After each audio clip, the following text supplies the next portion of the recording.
Punya pertanyaan seputar Alkitab? Tanyakan di Tajam. Tanya jawab Alkitab malam.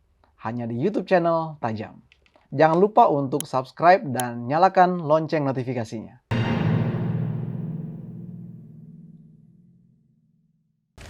Dalam Daniel 12 ayat 1-10 tentang yang namanya tertulis di buku kehidupan.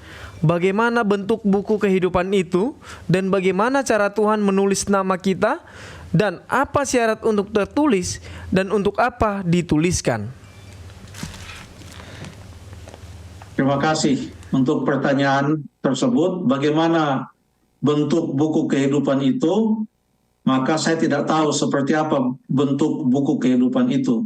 Alkitab hanya mengatakan ada kitab kehidupan atau buku kehidupan. Seperti apa bentuknya, saya tidak tahu. Alkitab hanya mengatakan ada kitab kehidupan dan apa yang tertulis dalam kitab kehidupan itu. Seperti apa dan menggunakan apa menuliskannya, Alkitab tidak katakan.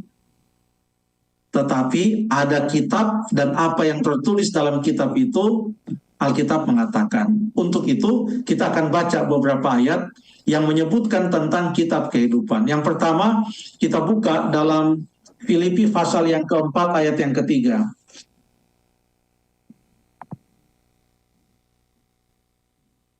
Silakan.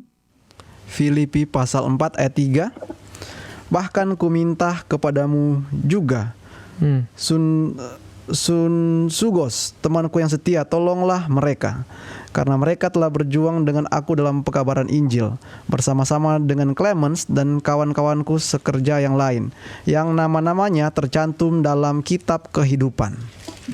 Terima kasih. Di sini ada kitab kehidupan, lalu kita tahu yang ada dalam kitab kehidupan itu adalah nama-nama. Jadi ada nama-nama yang ada dalam kitab kehidupan. Kita baca lagi Wahyu 3 ayat yang kelima. Wahyu 3 ayat yang ke-5. Bunyinya demikian. Barang siapa menang, ia akan dikenakan pakaian putih yang demikian. Aku tidak akan menghapus namanya dari kitab kehidupan, melainkan aku akan mengaku namanya di hadapan Bapakku dan di hadapan para malaikatnya. Terima kasih.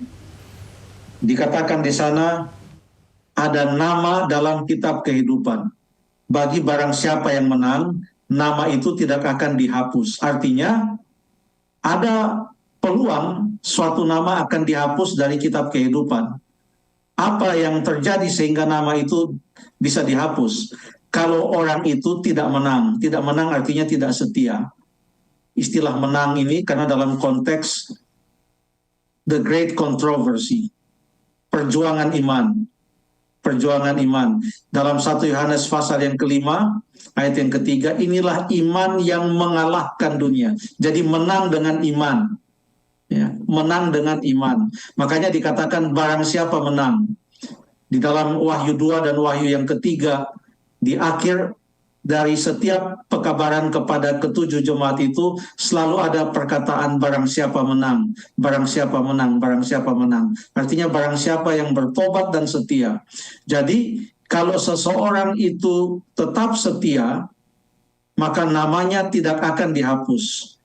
Ini memberikan implikasi bahwa namanya itu dituliskan dalam kitab kehidupan pada saat ia menyatakan janjinya untuk mengikuti Yesus. Pada waktu ia menerima Yesus Kristus sebagai Tuhan dan Juru Selamatnya, maka namanya ditulis dalam kitab kehidupan. Tapi kalau ia meninggalkan kebenaran dan dia tidak menang, tidak setia, namanya akan dihapus. Nah, coba kita lihat sedikit perbandingan bagaimana caranya kata-kata dalam Wahyu 3 ayat yang kelima ini dituliskan. Disebutkan di sana, barang siapa menang, ia akan kukenakan pakaian putih yang demikian. Aku tidak akan menghapuskan namanya dari kitab kehidupan, melainkan aku akan mengaku namanya di hadapan Allah. Jadi kata melainkan ini artinya membuat dua hal ini dibandingkan. Kan demikian, Jeffrey. Melainkan. Ya. Contohnya kata melainkan ini digunakan dalam Yohanes 3 ayat 16. Sekali lagi kita kutip Yohanes 3 ayat 16. Supaya barang siapa yang percaya kepadanya tidak binasa, lalu apa? Melainkan beroleh hidup yang kekal. Beroleh hidup yang kekal. Dari situ kita bisa tahu artinya lawan dari binasa adalah apa? Hidup yang kekal. Kan begitu. Jadi binasa itu dibandingkan dengan hidup yang kekal. Kalau orang itu binasa, tidak dapat hidup kekal. Kalau orang mendapat hidup kekal, dia tidak binasa. Dengan adanya kata melainkan, ya, membuat kontras dua bagian. Sekarang, di sini ada kata melainkan juga dalam Wahyu 3 ayat yang kelima. Dikatakan, saya baca sekali lagi, aku tidak akan menghapus namanya dari kitab kehidupan, melainkan aku akan mengaku namanya di hadapan Bapakku. Artinya apa? Apa lawan dari nama dihapus dari kitab kehidupan? Tentu secara logika kita berpikir lawan dari nama dihapus dari kitab kehidupan adalah nama itu tetap tertera dalam kitab kehidupan. Tapi dari cara ayat ini dituliskan, ini adalah kata-kata Yesus kepada Yohanes. Ya. Yesus katakan, aku tidak akan menghapus, melainkan aku akan mengaku namanya di hadapan Bapakku.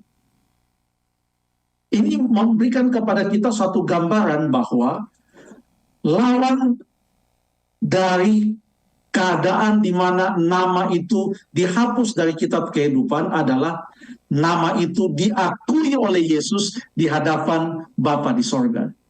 Ini memberikan kepada kita sedikit gambaran bahwa walaupun Alkitab menggambarkan ada kitab kehidupan, tetapi yang kita mau lihat bukanlah seperti apa kitab itu, setebal apa kitab itu, tetapi yang kita mau lihat adalah apa makna dari kitab itu.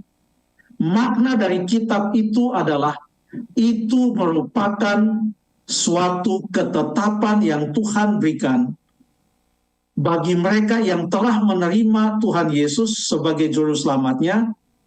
Maka Yesus mengakui dia sebagai anaknya, sebagai umatnya.